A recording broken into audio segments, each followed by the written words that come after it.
የቀን ህልም ብሎ ዝም። በኔ ዕድሜ ክልል የነበረ ሕፃን ብዙ ጊዜ ምን እንደሚያስብ አንዳንድ ሰዎች ቢጠየቁ ሕፃን ደግሞ ቢያስብ ወዱንና ጨዋታውን ነው ማለታቸው አይቀርም። አንዳንዶቹም ጥሩ ከበላ፣ ጥሩ ከጠጣ፣ ጥሩ ሙዚቃና ማራኪ ዘፈን ከሰማ ሕፃን ምን አነሰው ማለታቸው አይቀርም ነበር። የሚያምነኝ አይገኝም እንጂ እኔ ከማስባቸው ብዙ ነገሮች ሁለቱ ስለ ነፃነትና ስለ ፍቅር ነበር። ብዙ ሰዎች ግን ሁሉ ነገር እንደራሳቸው ይመስላቸዋል።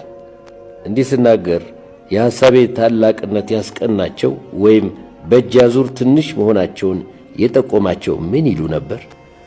ይቺ ሕፃን ማነኝ ብላ ነው ስለ ነፃነት የምታስበው? ማናትና ነው ስለ ፍቅር የምታስበው? ወገኛ ጉድ እኮ ነው።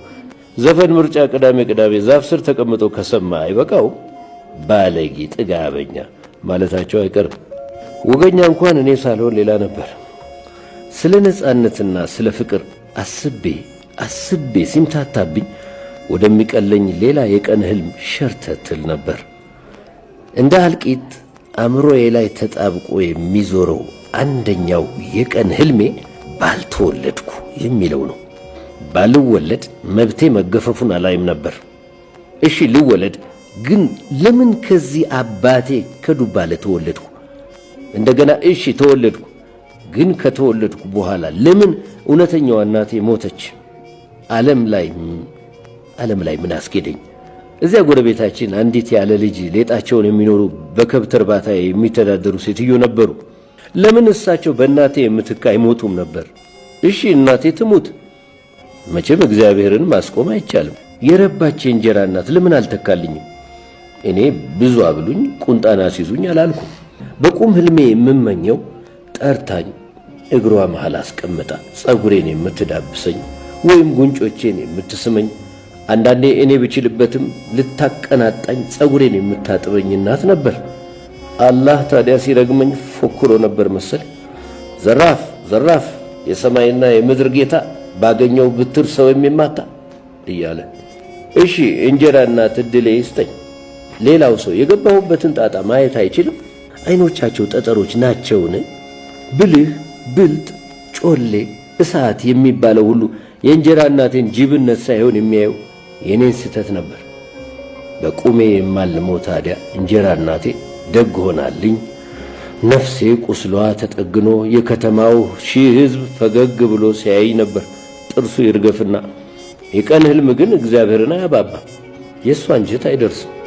ጩኸቴ እዚያች ነፋስ መውጫ ሰማይ ላይ እንደ ጣን ጠረን ሲንሳፈፍ ይኖራል።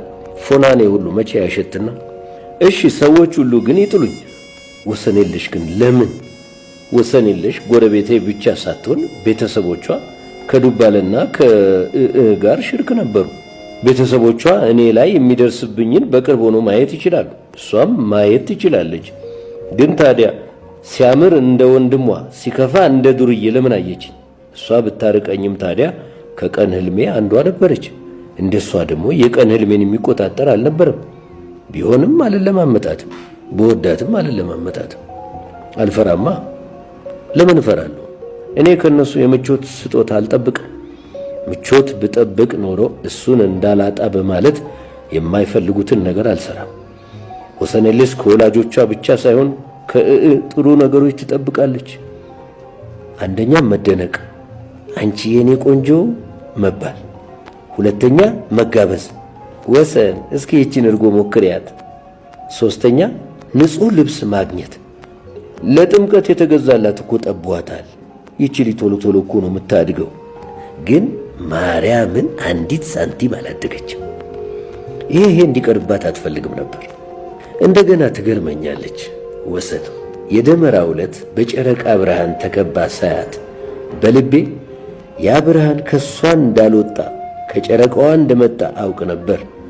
ታዲያ ክፋት ባልሰራትም ትርቀኛለች እና አንዳንድ ጊዜ ምን ይመስለኛል፣ ያቺ ዳመራው ላይ ከባድ የነበረችው ጨረቃ የጠፋች የተሰወረች ሳይሆን ተዳክማ ጠርዟ አለ አይደል? የጨረቃዋ ጠርዝ ዘመናት እንዳገለገለ ከሰሌን እንደተሰራ የከሰል ማራገቢያ ተተልትሎ ያለቀባት። ታዲያ ያለ ክፋት በንጹሕ ልቤ ስቀርባት ለምን ራቀች? ውሻ የሚበላውን ቀድሞ በምላሱ እንደሚፈትሽ እኔንም በሸራፋ ጨረቃዋ ነካክታ እኔን ከወደደች ሌሎች እንደማይወዷት አውቃ እንደሆነስ? ወይም ያየኋት የተንተራሰቻት ጨረቃ የምትፈነዳ ፊኛ እንደሆነችስ? እንደ አስገራሚ አይነቱ ውሸት። ወይም የእሷ ብርሃን ከብዙ ቢራቢሮዎች የክንፉ ጋጋን የተሠራ ይሆናል። ዕድሜዋ ሲረዝም መረቋ ሲያልቅ በደም ሥሯ ተንኰልና